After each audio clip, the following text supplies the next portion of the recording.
After yesterday's news and all that? Good focus. Again, I credit the seniors for keeping us on task, and we were out for about 100 minutes today, and I thought we got a good work out of it. Do you take the approach that this? I mean, do you call this like a bowl week? Do you want these guys to think of it in those terms? It's the last game. I want them to enjoy it.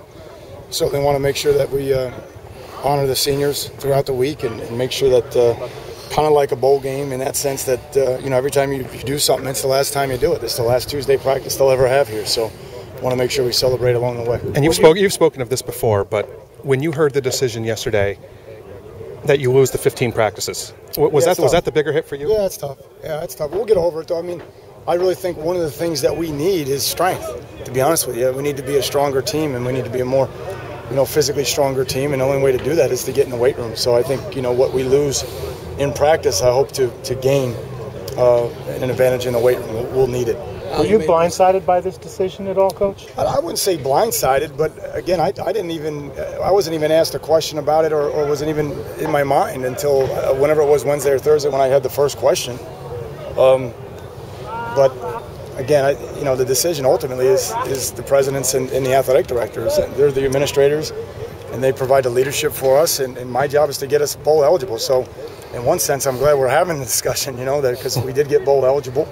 But it just gives us a chance to move forward, and I appreciate the seniors for all they've done for us.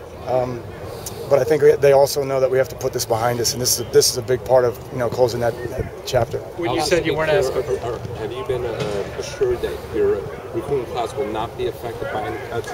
Your February class. Yes. You have to assure that. Yes, sir. Yep. How could you have some underclassmen that couldn't make a decision to go pro? How do you go about that, discussing with that? Again, just the same way we would with every kid.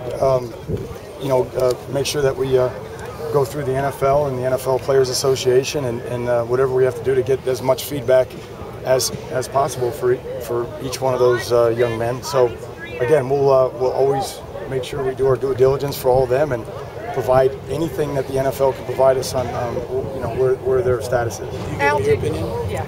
Certainly I give my opinion, and I told them last year with Muhammad Wilkerson, I thought he was ready. I thought he was ready physically. I thought he was ready mentally, and I thought it was time for him to come out. And again, each one of these kids is different, but clearly, if you have a chance to go in the first round, that's life-changing money.